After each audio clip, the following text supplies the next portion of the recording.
ออกจากตลาดมาเข้าป่าอีกแล้วพี่น้องจ้าหอดป่าแล้วเด้อจ้าสบายดีอีกรอบเด้อจ้าพี่น้องจ้ายินดีต้อนรับสู่ช่องแม่น้องบอยเด้อจ้าทุกคนพาเข้าป่าพี่น้องเอ๋ยพาเข้าป่าเพราะว่า2 วันแล้วป้าบัวบ่ได้เข้าป่าขึ้นหอดแห้งตามไปเบิ่งกับป้าบัวพี่น้อง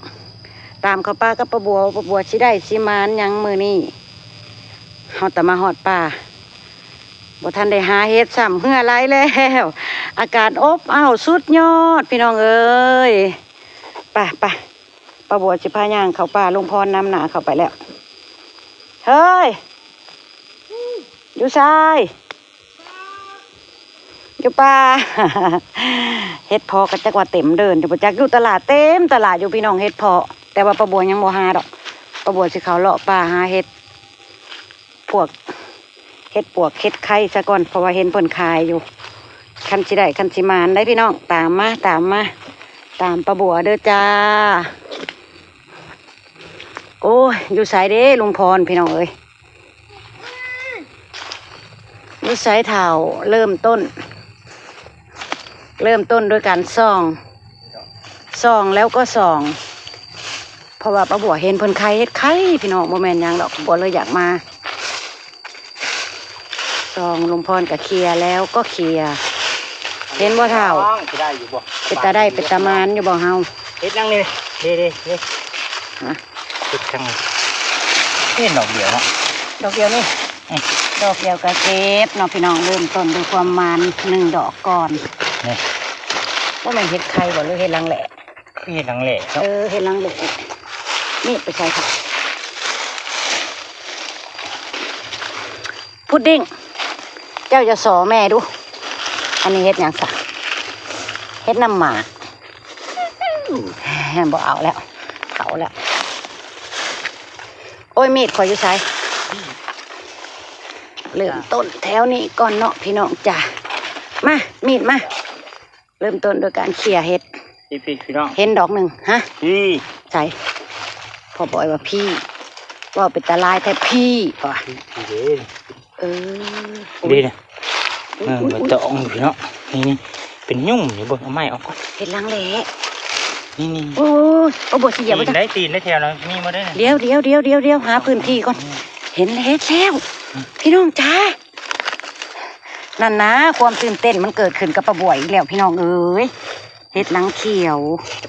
บ้านป้าบัวเอิ้นว่าเห็ดลังเขียวเด้อนี่จ้ะนี่จ้ะความมันเกิดขึ้นกับ2 เถาแล้วจ้าเปิดออกเถาเปิดออกให้ที่ให้น้องเบิ่งป้าไปหาแล้วนั่นป้าบัวคิดบ่ผิดที่ป้าบัวอย่างมาโอ้ยพี่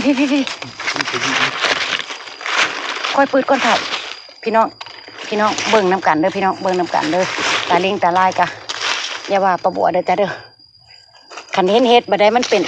อาการตื่นเต้นเนี่ยมันเก็บบ่ได้แต่พี่น้องเอ้ยเบิ่งแน่กล้องคือยังเป็นตุ้มอยู่เนาะพี่น้องฮักตีนคือไปก่อนใบวะเอ้าเฮ็ดอันนี้น่ะเป็นแล้วนี่ได้ตีนนะไปก่อนใบอู้ยสมังงามแท้อันนี้แข็งสมังงามแค่มันยังจุ่มเนาะเพิ่นอยู่ใต้ใบอุ้ยแสดงว่าอันนี้เฮ็ดอันนี้จากหลายหม่องอยู่พี่น้องเบิ่งแน่เฮ็ดไข่ลังเขียวบ้านป้าบัวเอิ้นใส่กระตาพี่น้องของใบมาถ้าซื้อออกความสวยความงามความเฮ็ดไข่ลังเขียวโฟกัสแม่กล้องโฟกัสแม่มองมือแม่มองมือกับป้าบัวแม่พี่น้องจิตาลิงตาลายนี่บอกเอากระยาตีมันนะทบไม่ลดเท่าทบไม่ลดเก็บเอาแต่ดอกคุณภาพเนาะพี่น้องตัดตีนก่อนยังน้อยเนาะโอ้ยงามแน่อุ้ย3ผู้บ่หาน่ะ3โอ้ยังกันพ่อแม่ลูกป้าบัวถามเพิ่นขายน้อยเดี๋ยว100มื้อเช้านี่พี่น้องเฮ็ดอันนี้เลยนี่ที่ป้าบัวถามทงละ100ฮะป้าบัวบอกโอ้ถ้าชุดเจ้าได้ป้าบัวก็ต้องได้คิดไว้นะอยู่ตลาดนะพี่น้องเจ้าของเพิ่นเผา3 จ้าของเพิ่นนอนกองร้อนๆอยู่3 4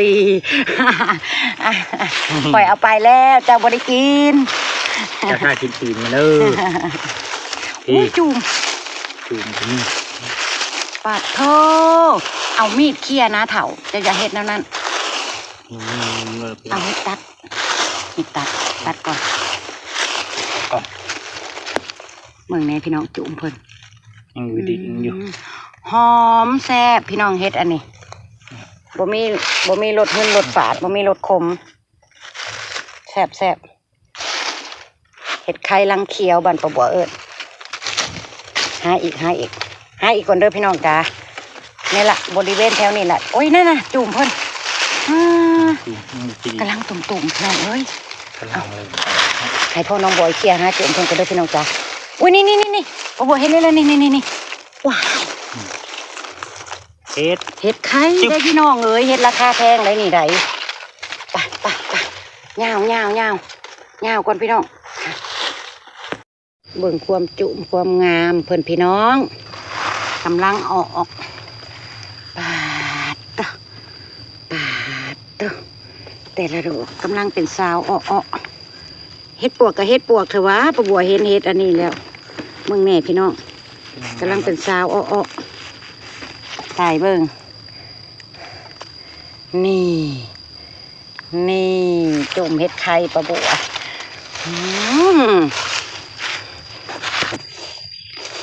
อีกแล้วพี่น้องอีกแล้ว2 จุ่ม2 สาวโอ้ยหมดกับหมด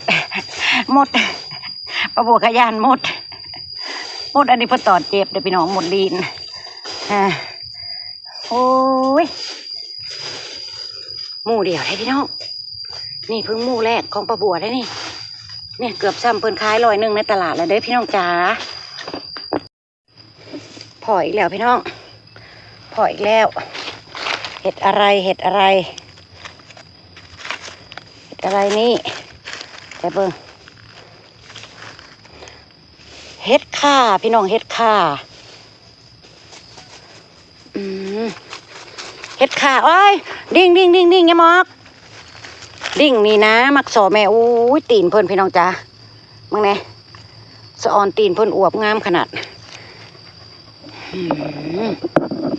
ความมานบังเกิดกับ2 เถาอีกแล้วพี่น้องจ้าหานับเพิ่นบ่จะมาพี่น้องเห็นน้ำปลาบัวบ่นี่เห็นบ่เห็ดไข่ลังเขียว แม่นอยู่บ่เห็ด ไข่เถา เห็น ข่าน้ำป่นกันเป็นที่เป็นก่อย เอาเก็บไปไว้ยุงบ่แม่นยังดอกพี่น้องที่ปลาบัวเล่งนะยุงลายให้คนเสือ ยุงตัดจั่ว อ่อนเด้นี่พี่น้องไปซื้อก็จะกินอีหยังเนาะพี่น้องโอ้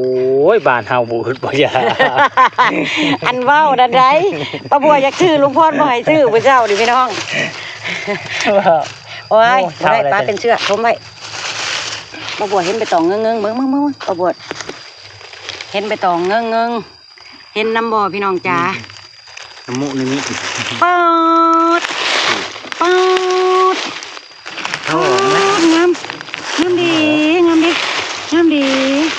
พี่น้องเจ้าของกับมาพี่น้องพี่เจ้าของ โอ้ยเอาให้เก็บไม่ต้องไปซนเจ้าของมึงเนี่ยพูดนะคอเด้อเจ้าของเด้อเจ้ากินตีนมันคอยกินใบมันเด้อใช่มาโซ่มึงดูดอกนี่คืออลังการงานสร้างใช่ปะงามคักงามแน่ตีนเพิ่นน่ะนะป๊าดยังงามยังเลยหาอีกพี่น้องจ้าหาอีกเฮ็ดปวกก็เฮ็ดปวกเธอว่าปลาบัวบัวซนแล้วอ่ะอีกแล้วพี่น้องอีกแล้วอีก2พี่น้องอีก2โอ้ยยุ่งกับยุ่งหยาดเฮ็ดน้ำยุ่งนี่ล่ะโอ้ยงามเด้เฮ็ดทานพี่น้องจ้ะบ้านผัวเอิญเฮ็ดทานนี่โอ้ยเพิ่นก็อยากง้อมแน่จักน้อยแหละเพิ่นลอยออกได้ลายมือเราจังนี่เนาะโอ้ยตายหลุดมือเด็ดต่อฮะออกบ่พี่น้องโอ้ยเฮ้ยหลุดมือหลุดตีนอยู่เก็บมาได้ก็ได้เนี่ย เฮ็ดทาน หาเบิ่งก่อนพี่น้องจ้าปะบัวหาเบิ่งก่อนเด้องัดเฮ็ดพอต่อพี่น้องจ้า หมู่เดียวจนก็ตายแล้วปีแล้วนี่ค่ะดิ เฮ็ดไข่ลังเขียว เขาหยาดตี้มันเอาเขาหนีจัก ปะบัวโอ้ย คมนั่น ปะบัวไปซ่าพี่น้องเอ้ยเขาเจ้าเก็บเป็นกระตา แล้วค่อยว่าจ้าอยู่กับบ้าน งัดเฮ็ดพอต่อซะก่อน ละลายค่อยว่า ผ่านเดินเฮ็ดพอก็ต้องแวะงัดเฮ็ดพอก่อนพี่น้องจ้างัดไปก่อน ค่อยว่ามาเอ็ดเน้นน้ำเกิดกินจนมีคมมาเป็นน้ำกับที่มืออยู่เนาะ หัวมือหน่อยนึง ก็แม่น แมนแซ่บ โอ้เพราะว่าเคยมักกินมันก็ได้มันก็เป็น โอ้สิอยู่น้ำขี้หินพี่ ตัวว่าอยู่กับพุ่นแล้วเนี่ยเขาจะขายกินกันว่าแล้วก็เล่นอัพเลยแล้วก็เดี๋ยวนี้ทั้งที่สองโล แมนซื้อได้เขาเจ้าซื้อได้เฮ็ดคม เป็นราคาผมเด้อ ก็เดี๋ยวเจ้าเดี๋ยวคิดก้อนกินเลยนะบ้านนะว่าลาย ไปนะไปนะว่านะ คนตกที่เกิน สิไปน้ำนี่เนาะพี่น้อง โอ้ พ่อคนบ้านนาบ่าบ้านเจ้ตุยพี่น้องเพิ่นว่าบ้านเพิ่นหลายสิแมนความเพิ่นนั่นแหละไปอ่ะ ห้องน้ำมันโขกกว้างได้พี่น้อง อ่า โขกกว้างตรงนี้โอ้ย โคกกว้างให้เพิ่นว่างก่อนสิให้เพิ่นพาไป เอาห้าหนึ่งเท่าไหร่แล้ว อ่ะ ก็จักแล้วเดี๋ยวนี้เขาหาอย่างว่า บ่แล้วคนพื้นที่หามันก็มีโอกาสได้หลายกว่ากันได้ เขาหาอย่างว่าโอเคอยู่แล้วละวะเขาสัญญาจัก กินเห็ดพอน้ำปลาบวกกันเด้อพี่น้องอ่ะจังไปหาเห็ดต่อ ผ่านเดินเห็ดพอจิ้มเห็ดพอพี่น้องจ้ะเอาทุกเห็ดเอาทุกเห็ดบ่ให้พลาดบ่ให้พลาดอ่ะจิ้มเห็ดพอจิ้มเห็ดพอแต่เพิ่นกระดอกง่ายงามอยู่เนาะพอน้องบอยได้อยังบ่อ่ะยังดอกน้อยบ่พี่ผู้ล้าวหนาวอยู่ในคันนาผู้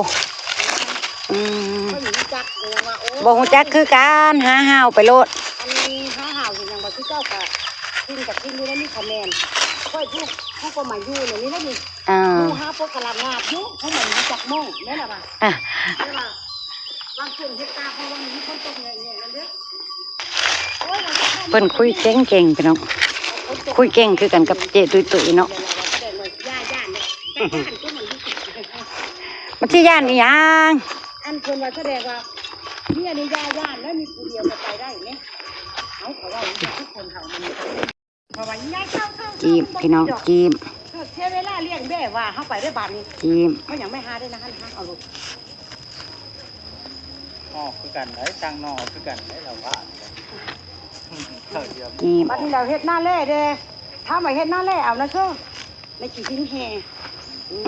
ขี้หินแห่หุ้มรู้จักกันในสุดที่ดีเด้เขาไปที่ไหนวะดูเก้าดูชีพถือได้ไปเอาอัน เฮ็ดนั่นแหละออกขี้หินแห่ อันนั้นเฮ็ดเปิ้นนะอันเฮ็ดโปนะทางอันและทางผู้ลาวว่าห้องนะเฮ็ดไทยเนาะ เฮ็ดไข่ แล้วผู้ลาวอันผู้ไทยห้องนี่นั่น เฮ็ดโปก แล้วคันแม่นผู้เว้าลงนะจุ่มละงูลางงางนั่น เฉพาะเขาเห็นอยู่มึงแน่เราเก็บ เต็มกระตาอันกระตาคำทางเจ้านี่จะเต็มบ่ได้เลยล่ะว่าเนี่ยนี่เนาะ บ่วันนั้นเด้อ อันนี่เด้ขอยไปหาเฮ็ดอันเลยตายใครเหมือนผู้เว้าโลกเจ้าดอกถอปีละนั่นลูกหูลางยางตายแล้วว่าก็เพิ่นเราไปเอานะเสื้ออันเฮ็ดหน้าแลนี่เอาในโน่นกี่หินแฮ เฮ็ดนั่นแหละบ่ เฮ็ดหน้าแลก็ได้เลยเฮ็ดน้ำมากก็ได้เลยเราว่าจากผู้เลิศนะบ้านฮะอันเลี้ยวไปเลยเราว่าไปป้าไอ้เปิดเฮ็ดนี่มาอย่าเอาได้นี่มูนี่ หลุดมือข่อย เองครับเอาเฮ็ดอันของตู่นั่นมือน้ำมือเองก็ไปเก็บ งัดเฮ็ดพอไป ใต้เน่าก็กิน ฟังแล้วเว้าไปพี่น้องโอ้ยเว้าเก่งขนาด ถ้าได้เว้ามากระเดือน9 เดือน10มันจะค่อยสิพาไป5ทางให้หินพนดอ่ะบอกพี่ตู่ได้เวลาเอามีได้ขยันไปต้นนกคันว่ายาว่าง่ายเก็บไป เฮ็ดพอกำลังออกพี่น้อง อันห้องไหนว่าตะ ออก กี้ ใหม่ได้พี่น้องออกรอบใหม่ 5-6ปีขึ้นลังนะพวกเขาไม่ได้หนาเนาะเขาไม่ได้หนาได้เพราะว่ามันมีได้ที่ขายได้คะแนนเขากับเพิ่งยามเดือน6มาค่อยกับซื้อปุ้ยมาลงค่อยเอาดอก ขาวเอ้ย แดกกินข้าวนั่นเด้แล้วค่อยมีไอ้หนาเขาอยู่2 คนกับแม่ค่อยอันนี้เลย อืม บ้านนี้แหละห้องก่อนมาไอ้หนาน้ำโพนี่ละโพไผ่ไอ้หนากับแม่เนาะกับ ตัวก็ใช้ได้หนาเพื่อทำมาโฆษณาแบบนี้แล้วนี่เขาให้หนาเลยเขาอันเลี้ยงได้เลี้ยงหนูจะว่ายางน้ำหนูก้นหนูจ้อยๆนะแต่ก็ไปหาเห็ดนี่ไปผู้เดียวได้คำนี้ไปแต่เช้าได้งาแม่ซาถูให้แม่ได้ไปเกิดไปทานตื่นมาแล้วคันนี้ห้างข้าวให้แม่กินที่ก่อนแกงพาเลนพาง่ายกินแล้วล่ะแม่ตอนนี้เด้อตอนเที่ยงเจ้าจะกินเธอว่าจะไปหาเห็ดเธอว่าไม่มาง่ายแล้วก็ไปผู้เดียวก็ได้เต็มกระต้ามาได้อันเห็ดพ่อนี่คว่ำลงไปนี่ห้าวละลนใช่กินแต่มีเอาเฮ้ยมาทนคือจุ่มมือนี่นะมีแมนติไปคุณแล้วแต่หน้าเฮ็ดอยู่มันน่าหวาคุณแล้วมันบ่มีท้ายไปอัน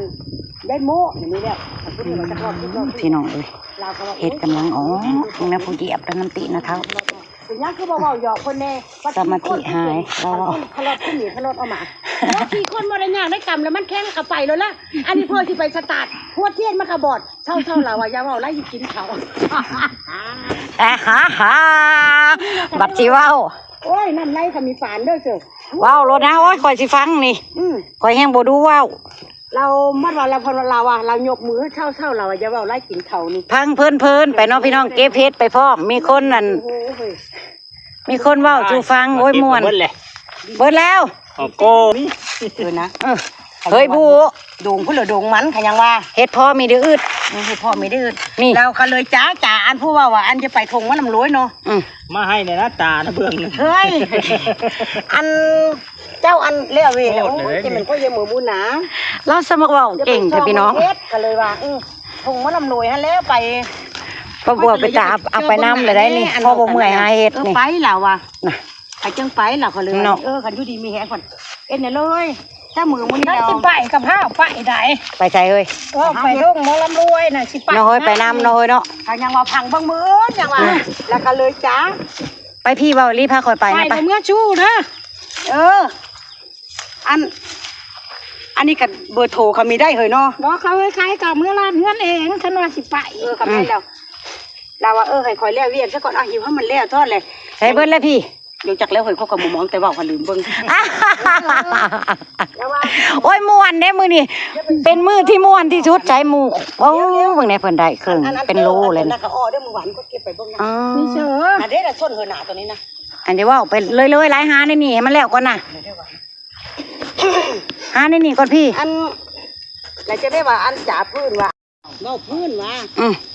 ตื้อเข่าไปโลดแห้งกะคักมาล่าพี่น้องเก็บอยู่ไว้บ้านอยู่เด้แล้วกันเลยเปล่าลาตังมานดีๆได้เราหาน่ะ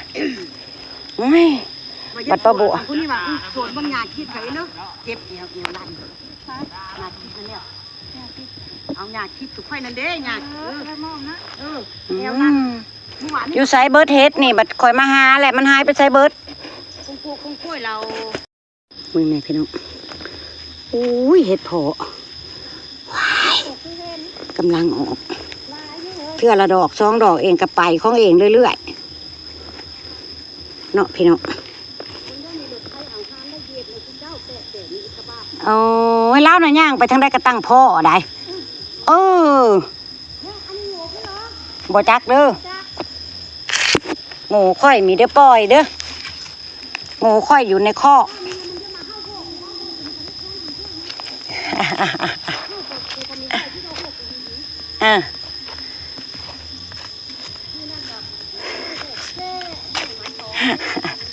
โอ้ยปะบัวกายเห็ดพี่น้องแตกแซวสะอยู่นี่เห็ดกำลังออกพี่น้องจ้าเห็ดพอกำลังออกแต่ว่าดอกน้อยเห็ดพออันผายนี่เพิ่นบ่ดอกใหญ่ปานใดได้ออกคือมุงดินนั่นนี่แน่โอ้ยต้องคอยหาเนาะเดี๋ยวตาลิงตาลายเด้อมึงไงพี่น้องมึงไงเห็ดเพาะนี่คือเห็ดเพาะพี่น้องจ้า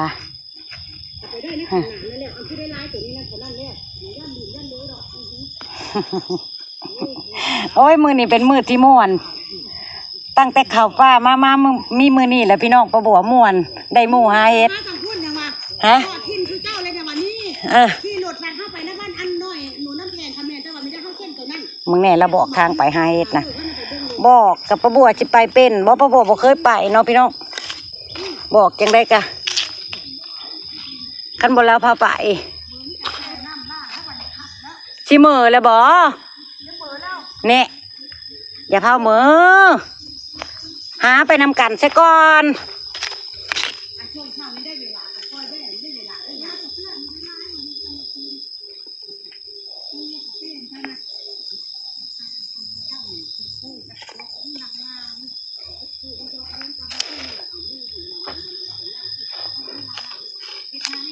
โอ้ยพี่น้องเอ้ย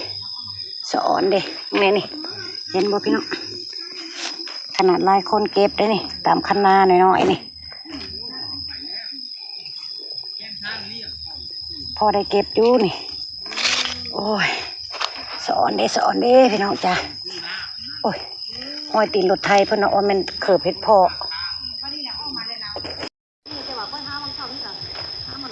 ตามคนมานไปพี่น้องตามคนมานไปประบวบมือนี่ อุ้ยบักหลวงบักลายเขาสิทมหมดบ่ ทำแม่เลยนี่ชก บัดได้ออกเนาะ เขาจะทม มึงแม่บัดเพิ่นออกมาพี่น้อง เดินนะทางผมนะ คักเด้ เขาเป็นนาเด้อนะ เขาจะ พี่น้องใหญ่คักใหญ่แน่แท้อันนี้ใช้มาเบิ่งหน้าเพิ่นดูดอกเดียวอิ่มโอ้ดอกเดียวพวกแกงนะเฮ้ย พ่อ โอ้งามแท้เด้ มันเป็นอย่างนี้เนาะ ตัดตีนเนี่ยเอา นั่นอยู่หัด ตัดตีนนะเถอะ เดี๋ยวก็จะไปเบิ่งนะฮะ หามึงดูหามึงดูหมู่เพิ่นเกิดผู้เดียวบ่สรุปความได้ความหมานพี่น้องเอ้ยแกงใหญ่หนึงอยู่ไหนเฮ็ดไข่ปลาบัวก็ได้พี่น้องเฮ็ดไข่ลังเขียวส่วนเฮ็ดพอประมาณโลกว่ามาญาติกันเก็บกับผู้ไทย ผู้ไทยบรรณวาบ้านเต้ตุ้ยๆพี่น้องเพิ่นมาเอาปัวอยู่นี่โอ้คุยเก่งจิตีสนิทกับเพิ่นเดี๋ยวจะให้เพิ่นพาไปหาเฮ็ด คุยเก่ง